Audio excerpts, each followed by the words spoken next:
Thank you very much. I don't have any notes. I don't have anything. I'm up here all by myself with all the fake news back there. And, you know, if you make a little mistake, do you think Biden would get up here without notes? In fact, if he had notes, it doesn't make any difference. Anyway, so I just want to thank you all. This is incredible. These are our friends. These are the people that are going to really help us on that very special evening coming up in 45 days, right? 45 days. And we're going to do something that I think it's the most important election in the history of our country. I used to say that about 2016, but this will be the most important election in the history of our country because our country is going to hell. It's going to hell rapidly. It's not taking long. In fact, it's hard to say this because it's such a negative thought, but 1 year is a very long time. We're actually now even a little less than a year, but that's a very long time. The kind of destruction that they've been doing to our country is just not acceptable. It's not acceptable. They're destroying America. They're destroying our land, our everything. Anything having to do with us, they're destroying. Open borders, high interest rates, high taxes. And nobody's ever seen anything like that. The Afghanistan surrender, what they did there, people forget. You know, the fake news doesn't like talking about that because it's negative. They only want to talk about positive, but they can't find anything to talk about because there is no positive. There hasn't been a positive thing happen in this administration since it came about with a rigged election 3 years ago. There hasn't been a positive thing. If you look back and you want to try and figure out what's gone on, there hasn't been one positive thing, I don't think, that's happened to our country. And I have to tell you, Jimmy Carter, as you know, our First Lady went to the funeral of Rosalind Carter. It was a beautiful event, by the way, and everybody was very nice, really nice. But Jimmy Carter is in his latter years, 99, in his latter years, he's got to be a happy man because his administration was brilliant compared to what we have now. Brilliant. If you look at his administration, he's considered now a brilliant president by comparison to what we have now. Look, if you took and you could look at it anyway, I used to say if you took the 5 worst presidents, I could probably say a lot more than that, like 15, 20, but let's be conservative. Let's say 10. If you took the 10 worst presidents in the history of our country and added them together, they would not have done the destruction to our country as this man and this group of people have done, because it's not just this man. This is far beyond this man. I don't know if this man knows what's happening, but there's a group of people that have done great damage to our country, and we have to win. This is the most important. We have to win. We have to get out, and we have to initially caucus. I think we're in good shape with DeSanctimonious. He seems to be dropping like a very, very sick bird into the ground, slowly into the ground. You know, I took it personally because I got him elected. He was dead as a doornail. You know, now he likes to say, well, I'm not sure if it was that. Let me tell you, he was down by like 40 points. The nomination process was moving along rapidly. He had the primary he had no chance. The Secretary of Agriculture was up. His name was Adam Putnam. Respected guy, good guy, but I didn't know him. And Ron came to see me begging for an endorsement. I said, Ron, you're dead. You don't have a chance. You're a dead man. If Abraham Lincoln came back from the dead, if George Washington and Lincoln teamed up together and endorsed you, they couldn't do it. He said, sir, the people of Florida love you. They love you. And I believe that if you'd endorse me, I could win. I said, you're at 3. He's at, what, 40 or something, right? And it was a short time. And I said, you know, he fought for me along with a lot of other congressmen and senators, but he didn't fight like a Jim Jordan or like other people. He fought. But he fought. I mean, at least he fought. He was a live body. And based on that, that was impeachment hoax number 1 and impeachment hoax number 2. So I said, why not? I don't know the other gentleman, Adam Putnam. I'd ever met him. So I said, let's give it a shot, Ron. Let's see. So I endorsed him, and he went like a rocket ship. And he won. And then I had to get him through a general election. He was dying on the general election. We had to do it all over again. We held 2 or 3 rallies for him. The rallies had massive crowds, biggest crowds people have seen in years. Nobody's ever seen rallies like this. You know, today's not a rally. This is our little French. And then we're going to another stop about who is somebody going to be there too? Are you going to be there too? That's pretty good. That's pretty good. But we're going to a second stop, and then we go back, and then we're coming again next week. And then around January, we'll be coming, and we'll be blitzing this beautiful place that I've helped so much with ethanol, right? You know, DeSanctimonious was opposed to ethanol, you know that, and now I guess, I don't know, I have no idea, I'm not sure, but probably he's in favor of it now. But one thing you'll learn about a politician, when they're against something, that's where they always go, and they'll switch for elections. But so the bottom line is I endorsed him, he won, and then I got him through the second one, and he won by 2 points. And then he did fine as a governor. He was fine. He was better than many, not as good as some, to be honest. It's very simple. But he wasn't as good as some. We had some great ones. Henry McMaster, South Carolina. Christy Noem, as you know, South. They like her, right? They like Christy. Christy was very nice. She said, you know, she's only won elections, never lost an election. And a lot of people thought she'd be running for president. And she said, I was watching this. I said, well, that's nice for a change to hear somebody speak honestly. She said, I can't beat him. What's the purpose in running? So I'm going to endorse him because he's been a great president. And I appreciated that. A lot of people appreciate that. Other people like Arkansas, he gets up, right? Asa, right? Asa. I call him Ada. Ada Hutchinson. He's been polling at 0 for 5 months and he's still in. I said, is he still in? You got to tell me, what's the game here? He's got 0. I think he's at 0 for 5 months, and he's still there. And I don't know what these people do. I don't understand it. But we have to come together as a party because we have to beat probably Biden. I mean, I'm not sure he gets to the starting gate. Maybe he does, maybe he doesn't, whatever.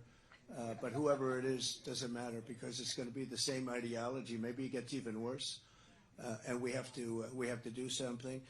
So we're here on the occasion of a lot of the Trump caucus captains with those beautiful white hats. Look at those hats. And everybody that's a captain gets one of those beautiful. And they are good-looking hats. I'd like to have one of those hats. And so, you know, it's January 15th, Martin Luther King's birthday. Speaking of that, did you see where a very respected representative of Black Lives Matter, New England territory, right? New England, endorsed Trump, he said.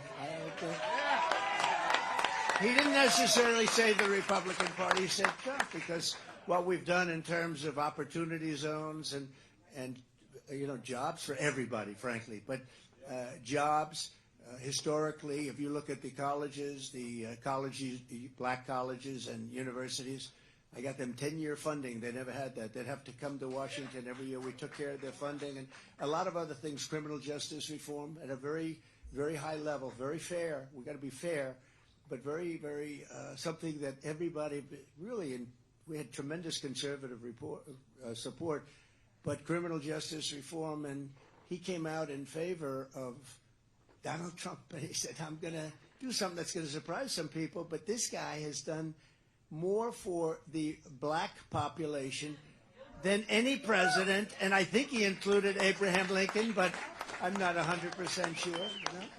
But it's a great honor, and we just had a poll, 22% and 25%. We had another poll that was really incredible. We had a poll that came out today where we're at 69, and DeSanctimonious is at 9, and Nikki Haley is at Birdbrain is at 7, and the rest of them are in the like at 1 and 2, and a couple of at 0. At some point, the zeros are going to get out. The 1 and 2 still have potential, right? A lot of potential. So anyway, we've had a great time. We've had a great time with the state. This has been a fantastic state. We won 2 elections here by a lot, and this is. It's not necessarily Republican. I mean, it's not really. I mean, this could go if they had a real candidate, which they don't have. I mean, this could go the other way, I guess. It's not. I don't call this not a lock. There's no such thing as a lock in politics anyway. If you have the right person, you could do pretty well. But this has been a great place for us. I love it. I love the people. I have so many friends here, and it's an honor to be with you. And this is a special group because you're going to be out there on the 15th, and you're going to be getting people to go out and do what they have to do. The first time I did it, I learned a lot. You know, when we had our caucus, and nobody knew what the caucus was. What does it mean? And I had Ivanka here, and she said, Daddy, we had a man that didn't quite do the job, but we you know, it's funny, I came in out of 18 people, we came in second, and they acted like it was the greatest political defeat of all time. I said, well, you know, I came in second, and I came in second, we would have done very well if it was a regular primary, but a caucus is very different. We learned a lot, and this time we have the best team anyone's ever assembled for caucus, you know. And we came in second, and the fake news made it sound like it was the same. And I thought about it because we should have won it with, you know, a lot of sort of foolish things happened. And it's the only time I had a minor defeat, but I learned a lot because we then went to New Hampshire and we won big, and we went to South Carolina, we won big. They said, no, you won't win because that's the military and that's Bush. I said, no, I think the military is Trump. And we won. And we won big. And then we just ran the tables, didn't we? We went to Florida, and we beat a senator and a governor of the state, and by a lot, and we just ran the tables. It was an incredible thing. We went to Indiana. Bobby Knight just died. Indiana had a great coach, for those of you that are basketball fans, right? Would you say? Great coach. He had the last, I guess it was the last undefeated team. They were like 38-0 or something. They won the national championship. And he tended to do it with, I mean, he had some very good players, but he tended to do it with teamwork as opposed to, you know, the star player. And he was a fantastic coach, and he was a big fan of mine. He went to, a friend of mine said, you know, when you get to Indiana, if you could ever get Bobby Knight. I said, you know, it's an amazing thing. Bobby Knight called me 2 years ago, before I even really considered heavily doing this. He said, I don't know you, but you should run. And if you run, I'll support you, and you're going to win. And I said, well, it's really nice, Bobby, that you called. This wasn't really on the agenda, really. I was thinking a little bit about it. We thought about it when Romney ran and did a poor job when he ran against Obama, because that should have been done, because Obama had a failed 4 years, and he should have been able to do it, but he didn't know how to do it. He had no clue. And they did a poll, and I was way up. I think it was either Deface the Nation did a poll. Ladies and gentlemen, it's Donald Trump on Deface the Nation or Meet the Fake Press. So with Chuck Todd. Sleepy Eyes, he's gone. He's gone. Sleepy Eyes, Chuck Todd is gone. Eventually they disappear. But, and he hasn't disappeared, but sometimes the bad ones should, because we need an honest press. We really need an honest press. So we looked at it then, and then we looked at it. But Bobby Knight called me, and it was an amazing thing. I have a lot of papers on my desk, a lot of tremendous amount of stuff. I do a lot of things. You know, I'm running a business, and I'm thinking about this. And even when I was doing this, I was running a business.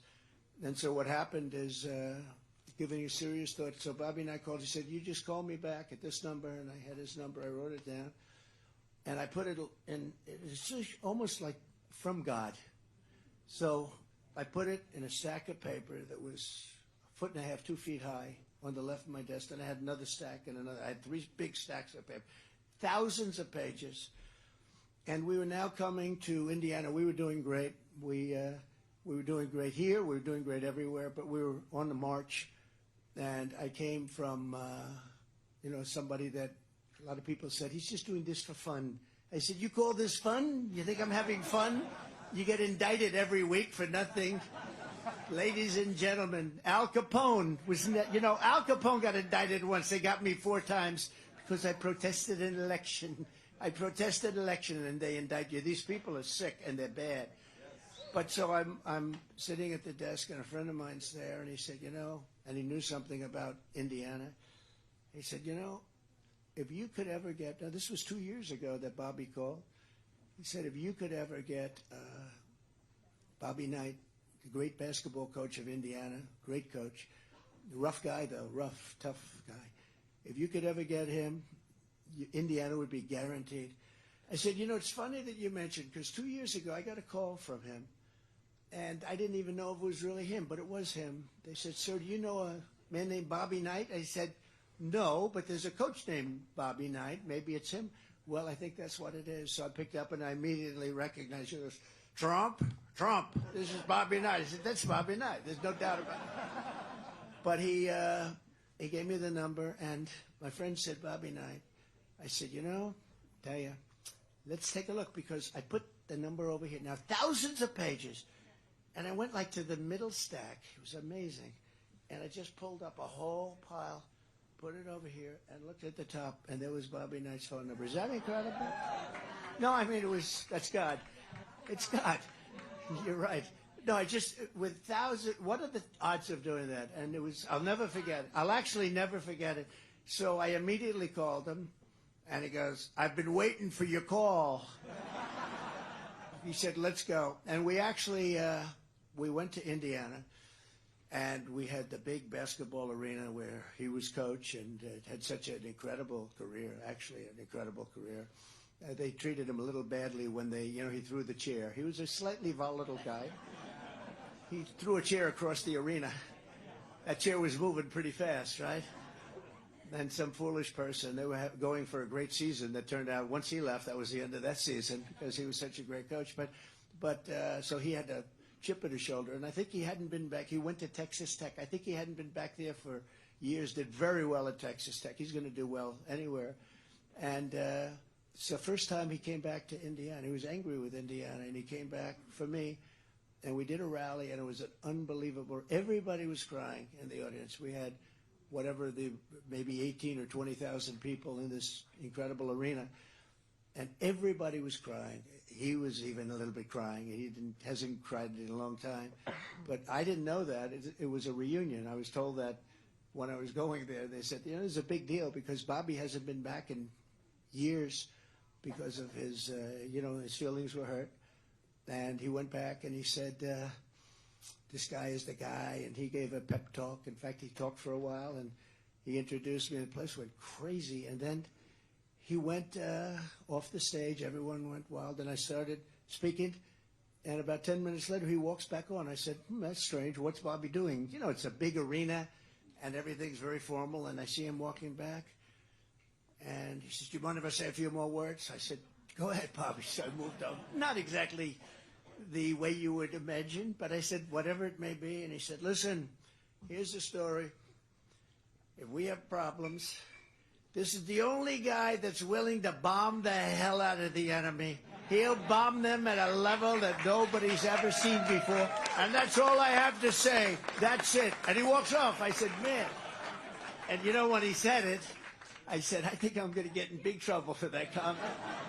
But anyway, he was a great guy, and so we won Indiana big, tremendously, and we just ran the table. And then we had 2016, and it was the greatest, probably the most exciting night in the history of politics in this country. And then we did even better in 2020, got millions and millions more votes, and the election was rigged. It was a rigged election. They say that if you win Florida and Ohio, nobody's ever lost, but if you win Florida and Ohio and a place called Iowa, and if you win that, and we won all three, and they said nobody has ever lost election, and there were many metrics like that, but you win Florida, Ohio, and Iowa, nobody has ever lost an election with that combination, and we won. Not only did we win, we won in landslides. Ohio was great, Florida was great, and Iowa was great, and but we're not going to let that happen. We're not going to let that happen again. We can't. We cannot let that happen again. So I just want to say to you that I appreciate you being here. You're very important. That's why I came here first. Very important because you're the ones that are going to make sure that everybody gets treated beautifully. It's so different than a regular election. It's the caucus is a big deal, but it's so different than the regular election. You'll be greeting people and talking to people, and they'll ask you questions, most of which they know the answers to before they ask the question, right?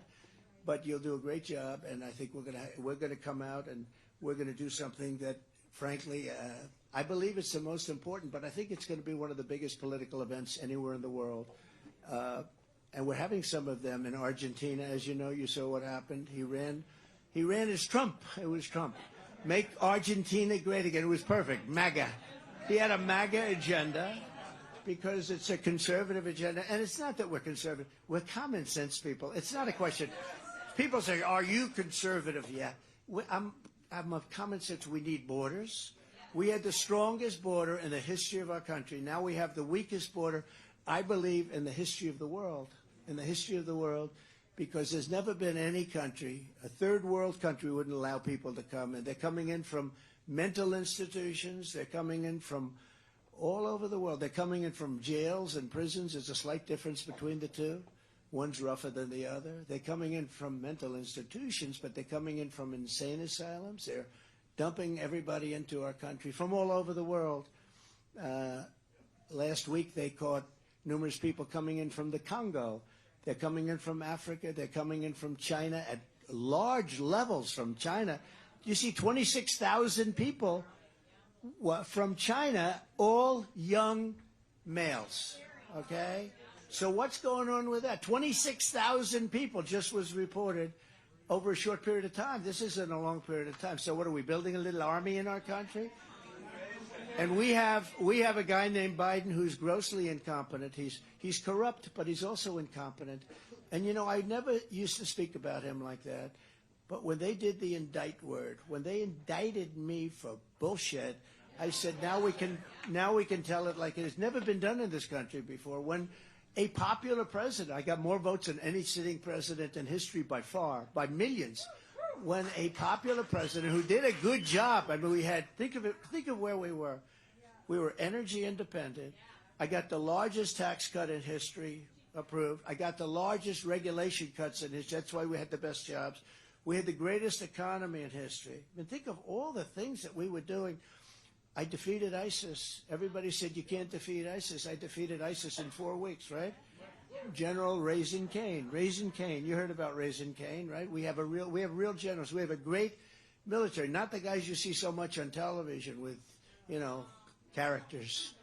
Not Jesper and Millie and these guys. The real generals. We have unbelievable generals. We have unbelievable military. We have a great country potentially, but right now we have a country that's failing. It's a failing nation. We have a failing nation, and it's a very sad thing to watch. We had it going so good.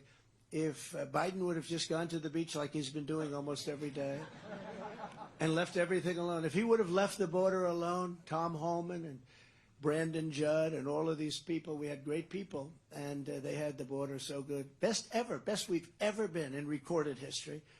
And now we have an open wound. We have a sieve. The water's just pouring right through. The people are coming right through. The drugs are higher than ever before. We had them way down.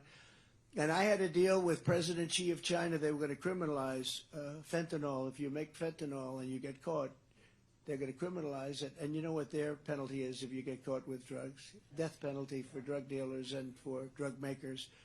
And they were going to criminalize it, and it was all done, and then we had the result of this ridiculous election where they used COVID to cheat, and other things too. You don't even have to go into ballot stuffing, the 2,000 mules and all of that. You don't have to, by the way, the 2,000 mules, hundreds of thousands, millions of ballots we're talking about. We're talking about millions and millions. And it's coming out now. It's very interesting. All the time you see, yesterday I read about, in Georgia, 3,600 duplicate ballots. That means 2 ballots, 2 of them, and almost all of them happen to be for a guy named Biden. So it's a very, and that's where we are now with our country. And now you look at our country, it's a mess. It's a mess. But we'll turn it around and we'll make it greater than ever before. We can do that. We're going to close up the borders. You're going to come into the country, but you're going to come in legally. Now people say, why should I go through a process when I could go into the Mexican or even on the northern border to a lesser extent? But why should we go through a process of learning about our Constitution and doing it the way it has been done? And all we have to do is just go to the Mexican border and walk right into the country. So it's a very, very sad thing, but we're going to make our country greater than ever. It'll be the greatest comeback in history. I'm not talking about comeback politically because I don't care about that. It'll be the greatest comeback for a country because our country right now is a dying country. We're not respected by anybody.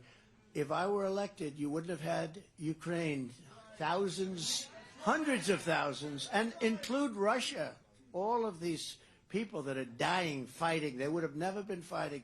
Zero chance. Number one, oil was so low that they wouldn't have had the money to prosecute the war. You know, we had oil at $40 a barrel. Now it's $100 during this period.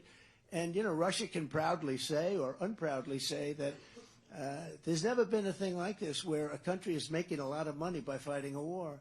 So Biden is keeping these prices so high, and he wants to end the war. But the war's never going to end because they are a money machine right now. They're making so much money, and they're fighting, and they're killing a lot of people. You look at what's going on, and it would have never happened. Zero chance. And I told Putin, I spoke to him, it was the apple of his eye. There's no question about it. But I said, Vladimir, if you do that, it's going to be rough. I won't tell you exactly the conversation, but he said, no way. I said, way. It's going to happen, way. And he didn't believe me, but he believed me 10%, and that's all he needed. And I had the same conversation with President Xi of China, and I talked about that in Beijing, that if you go into Taiwan, we're going to have real problems if you do that. We're talking about Beijing. And he would have never, we didn't even talk about Taiwan, right?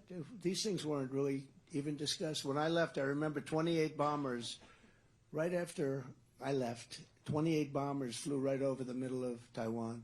And that's just there waiting. I mean, it's waiting. And now we bring up to the one that's just happened over the last couple of months is Israel would have never happened. Zero chance.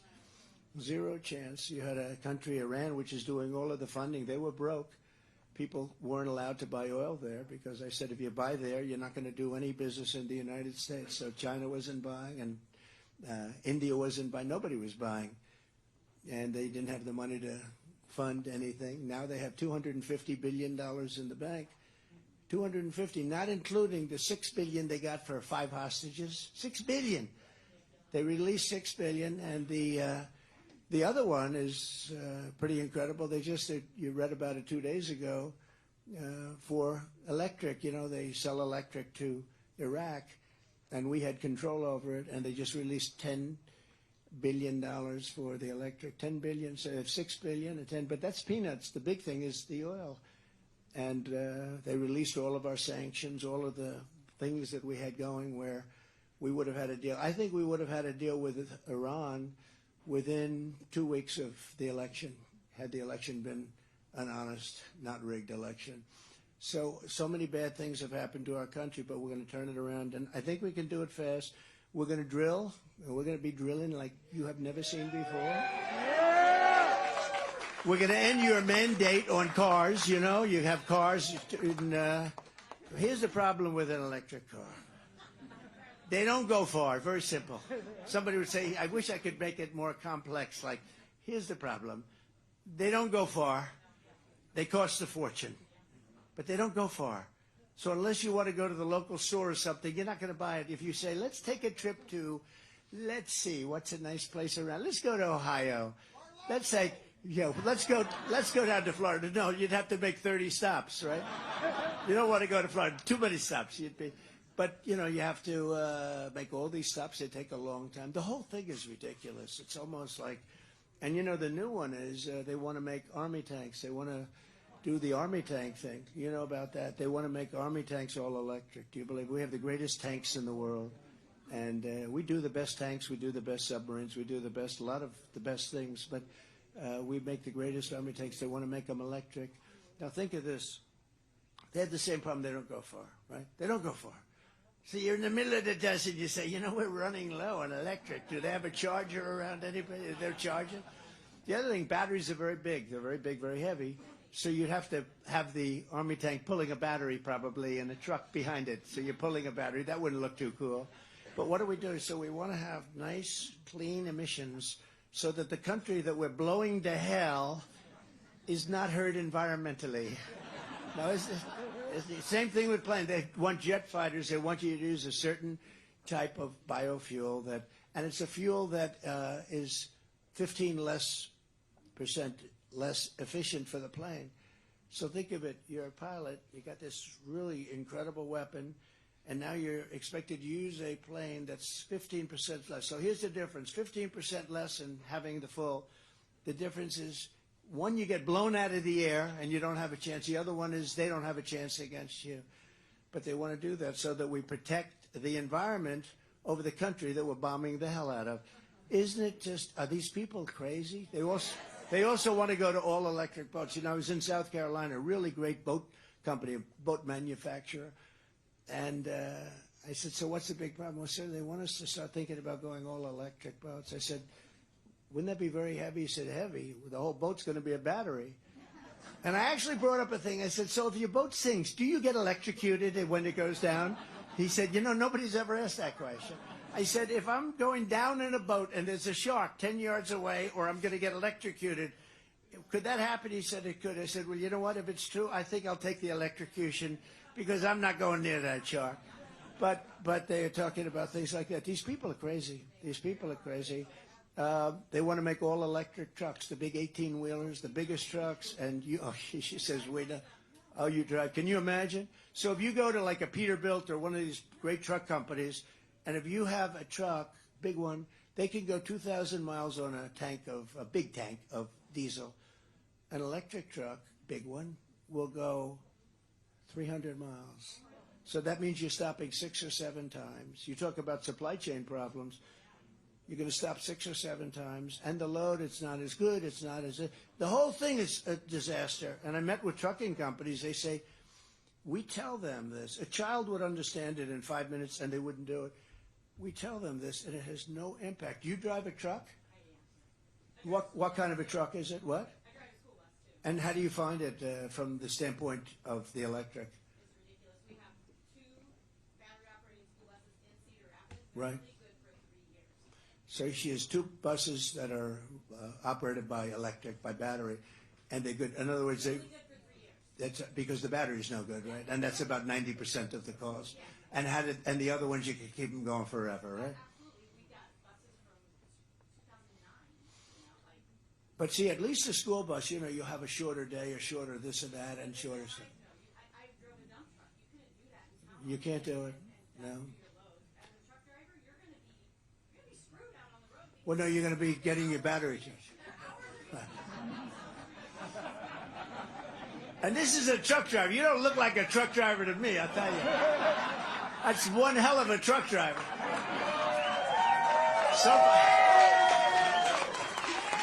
Somebody's going to say she's a plant. She's a plant. No, but she knows the subject. I can see it. No, it's terrible. It's terrible. And you can't talk reason because these people are crazy. You can't talk reason to them. You know, I could sit down and in 3 minutes explain like the trucks or the army tanks or even cars. But at least with cars you could say, hey, if it's a short distance. And you should be able to buy electric, but you also should be able to buy gasoline-powered cars. We have all the gasoline that China doesn't have it. China, all of this that you're seeing with the UAW, it's going to turn out to be a disaster because they haven't done anything about this electric car mandate.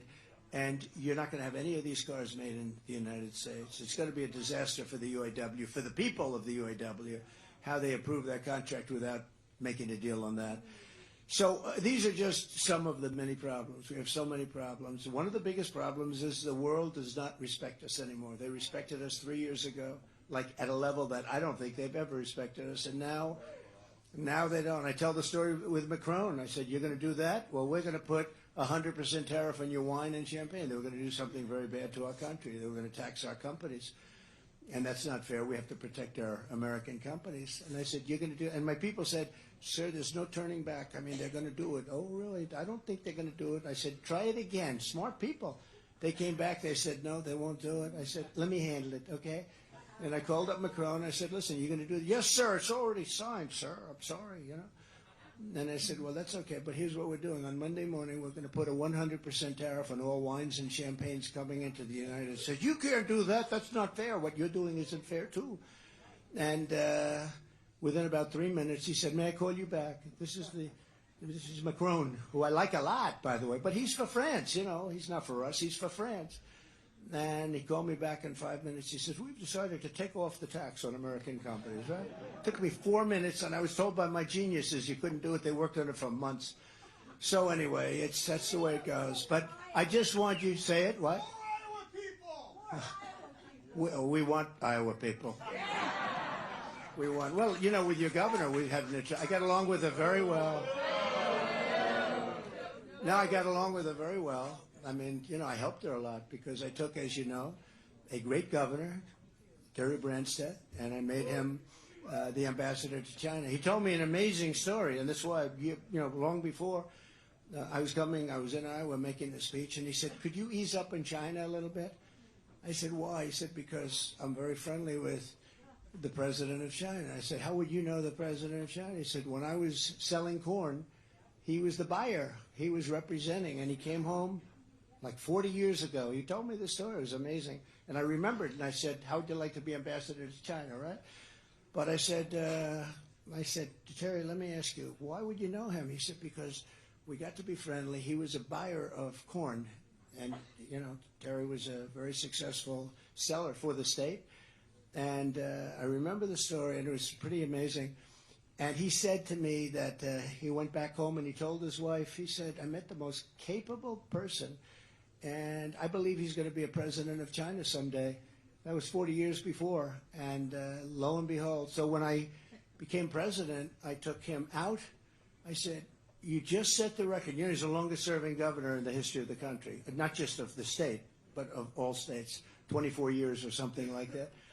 I said, you've broken the record. How about doing the following? Why don't you become ambassador to China? You'll be friendly with President Xi. That makes sense to me and all that. And he did. He did a very good job.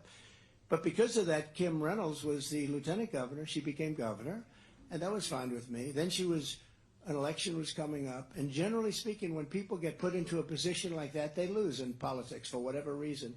It's like if you look back at the history books, when a governor appoints himself senator, which happens, they very rarely win. I think they almost never win because people don't like that. But she was, now she was the governor and doing nicely. She was doing fine, you know. It was not that difficult. This state is not that difficult. And it's a great state with great people. But she became the governor, and then she called me. She had a big problem. She was running against a very wealthy man, I believe a farmer, handsome man, they said. Handsome, good-looking, wealthy, had everything, Democrat, and he was way up in the polls, and he was going to win. And I came in, I did a big rally, I did a big endorsement of her, I fought like hell, and she ended up winning, right? And then the second time was much easier, but I also kept you in the position of first. You were first in the nation, which I didn't have to do. So I did all these things, and then I spoke to Kim about, 4 or 5 months ago, whatever. And she said, I'd like to remain neutral. I said, I'd like to remain neutral too. I didn't have to come here and do rallies for you. And she said, what do you mean? Well, because we're first in the nation, I'd like to remain neutral. I said, I'm the one that kept you first in the nation. She said, well, it's, because of that, though, I'd like to remain neutral. I'd like to be able to go and really politic and work with all of the candidates. I said, all of the candidates are running against me. That doesn't sound like so good. And it wasn't a quid pro quo, as they used to say in impeachment hoax #1, which there were none, except with them. They had the quid pro quo. They're the ones that cheated. We didn't cheat at all. But, she said, I think I'd like to be able to campaign with everybody. I said, so you're actually telling me that you want to be able to campaign with everybody because you're first in the nation. I'm the one that made you first in the nation, and I would have done it anyway, but I would have done it anyway. And I said, all right, that's a very shocking thing, but you don't have to have it. I wouldn't, she's not here. I wouldn't have her here. So that's the way it is. So then she goes, and I read where she's going to support Ron DeSanctimonious, who's like 50 points, who in the nation is like 50 points down and very substantially down here. And people have found out he's got no personality, et cetera, et cetera. And, after all the things I did, then he said, essentially, he said, I have no comment. Are you going to run against the president? He said, I have no comment. When he says he has no comment, that means he's running. So I said, if you're running, oh, he's running. And my people, these geniuses all over the room, they said, sir, you shouldn't hit him. He's a Republican. I said, I don't care if he's a Republican. And we hit him rather hard. And he went down. He went down like all the others. So he went down, and it was one of those things. But she said she's going to endorse him because he worked very hard. Now, how do you endorse somebody that's 40 or 50 points down? There's got to be something there. So I'm not, now I can only tell you this, and I have nothing, that was her choice to do this. But I believe in loyalty. I didn't say I'm going to do this. I don't care if she endorses me or not. It's not going to make any difference because the only endorsement that matters is the Trump endorsement. I hate to say it. But when somebody does that, that's a lack of loyalty. And my people all told me, sir, don't bring up a story like that because I'm just doing this now because we're all working for the same thing. We want to win this election. We're going to take back our country. But they said, sir, people don't care about loyalty. I said, I think they do. And I've been right, because here's what happened. 6, 7 months ago, she was the most popular governor in the country. Do you know where she is now? Last. She went from most popular governor in the country to the least popular, and he's right down at the bottom, too. So she went from the most, and I was even surprised to see this, but she went from the most popular governor in the nation to the least popular governor in the nation. Same chart, same poll, very respected, everything else. It's shocking. But look, I wish her well. I mean, to me, I got along with her great. I did a lot for your state with all your breakage, all your floods. You have so many floods I've never seen. I think you had record floods. We took care of Iowa better than any president ever, including the ethanol. But all of the problems that you were having with the heavy rain and the heavy falls and the breaking dams and everything else, we took care of everything. So you really like to be shown some support when that happens, right? I don't think that's abnormal. And I mean, she's supporting a guy that fought ethanol. He fought your Social Security. He fought Medicare. He wanted to raise Social Security up to 70, and he fought against Social Security. But he also fought ethanol because that's very personal to you, and he fought it very hard. And he fought the farmers, the farm bills and everything else. I did just the opposite. By the way, with China, I got the farmers $28 billion from China. I went to Sonny Perdue, the Secretary of Agriculture, our secretary, did a good job. I said, Sonny, the farmers in our country have been treated very badly by China. Most of you that are in the business know that. And I said, what kind of damage have they done over the last 4, 5, 6 years? And he came back the following day. He said, about $28 billion. I said, okay, China's going to pay him. And I took it out of the tariffs. I gave the farmers. Any farmer here get checks from me? Because, right? Yeah. A lot of jobs, too. Remember I said to everybody, because the farmers were very loyal, they stuck. I said, we're going to go through a nasty process with China. They're not going to want to buy. They're not going to, all of the different things. I said, we're going to go through this process. Just be loyal. We're going to win, but you have to stay loyal. And they were unbelievable. I watched, as I think NBC Today Show, if you can believe it. I don't know what I was watching it for. But they interviewed a farmer, and he was having a hard time. During the administration, very beginning, he said, no, but President Trump is doing right. China stopped buying. And we made one of the greatest deals. But I don't talk about it because of COVID. I talk about USMCA, that's Mexico, Canada. I talk about the deal with Japan, the deal with South Korea. I don't even talk about the China deal, but China deal is probably the best of all. They have to buy $50 billion worth of our product. But I gave the farmers of our country $28 billion. And I said early on, because I knew we were going to win the negotiation. It wasn't even that tough, frankly. But nobody else did it. Bush didn't do it, and Obama didn't do it. Nobody cared. Nobody fought for the farmer. I fought for the farmer. But they didn't do it. I knew we were going to win, but I said, you got to remain tough. You got to remain solid. And they were so unbelievable. The farmers were so incredible. He said, President Trump is doing the right thing. I mean, we're hurting right now, but he's doing the right thing. We have to stick with him. And all of a sudden, the dam broke, and we made an unbelievable deal, and we gave you $28 billion. And I say, sometimes I say it a little bit flippant, and they say, please don't say that. Please, sir, my people, please. I said, listen. We're going to win Iowa. Well, how do you know, sir? Because I got them $28 billion for the farmers. I'll be flippant. I mean, maybe you'll have an upset. Who the hell else? Biden doesn't even know what a farmer is. Biden. Can you imagine Biden laying in bed at night, tossing and turning, thinking about how he's going to screw China for $28 billion for the farmers? I don't think he's going to be doing that, right? Sweating at night. No, he's a sound sleep. They gave him his milk and they put him to bed. He doesn't give it yet. So anyway, we did a great job for you, and I appreciate it. Listen, so we will caucus. Okay, thank you. I appreciate it. We got to do it. You know, the most important thing we have to do, and less so in this state because just elections run properly, but they only focus on the 6 swing states, 7 or 5, depending on your definition of a swing state. But those 5 to 7 states, that means so much. And I think we're going to maybe do a lot better than that. I think we can run the table in many cases. I think we're going to do a lot better in places that normally wouldn't be considered Republican territory. But let's not assume that. And you look at your 5 or 6 swing states.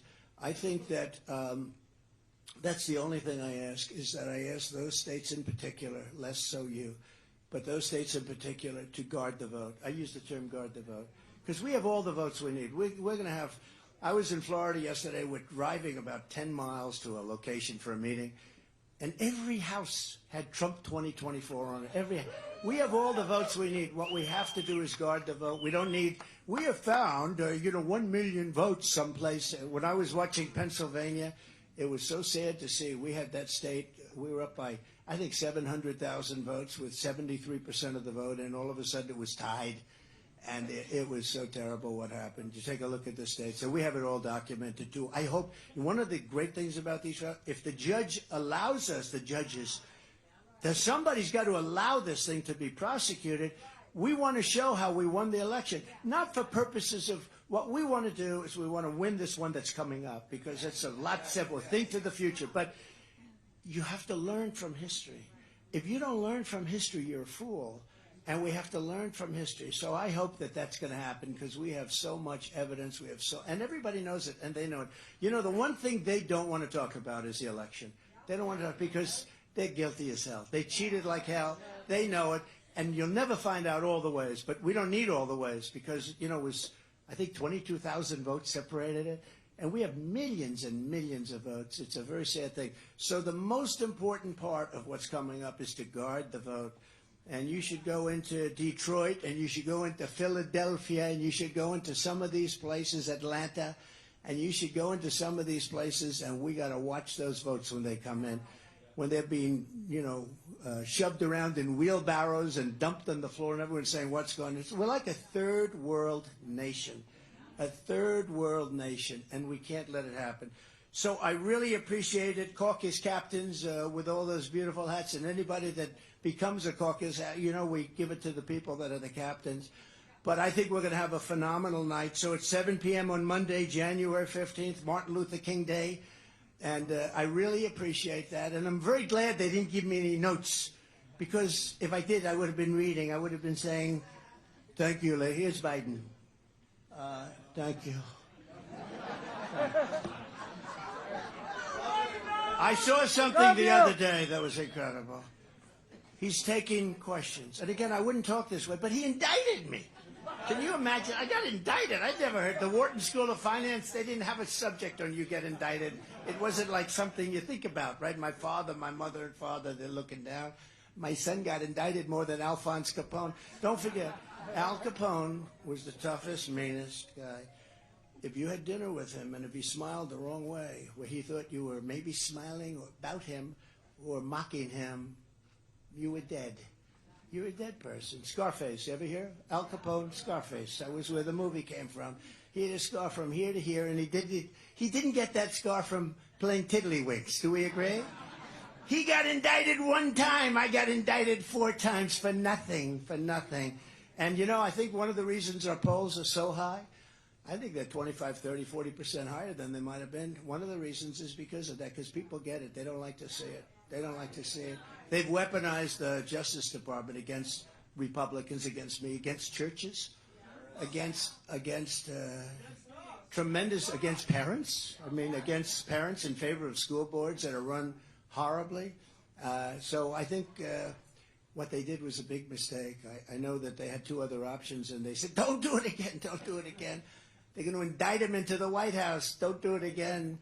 So it's one of those things. But it's very sad for our country. When that happens, I think it's a very sad day for our country. So if you would work really hard, make sure that you're working that night. Bring as many people as you can to vote, and do the caucus like nobody's ever done the caucus before.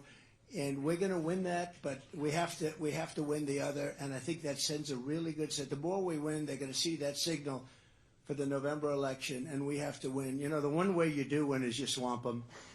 If you swamp them, there's a point at which they can only cheat so much. They will cheat. They're going to try and cheat like hell. It's so sad to see. It's so sad to have to report. But if we swamp them, and part of swamping them is winning the primaries in record numbers, and I think we're going to do that. We seem to be doing it everywhere. We love you very much. Thank you very much. And remember that date. Remember that date. Thank you all very much. Thank you.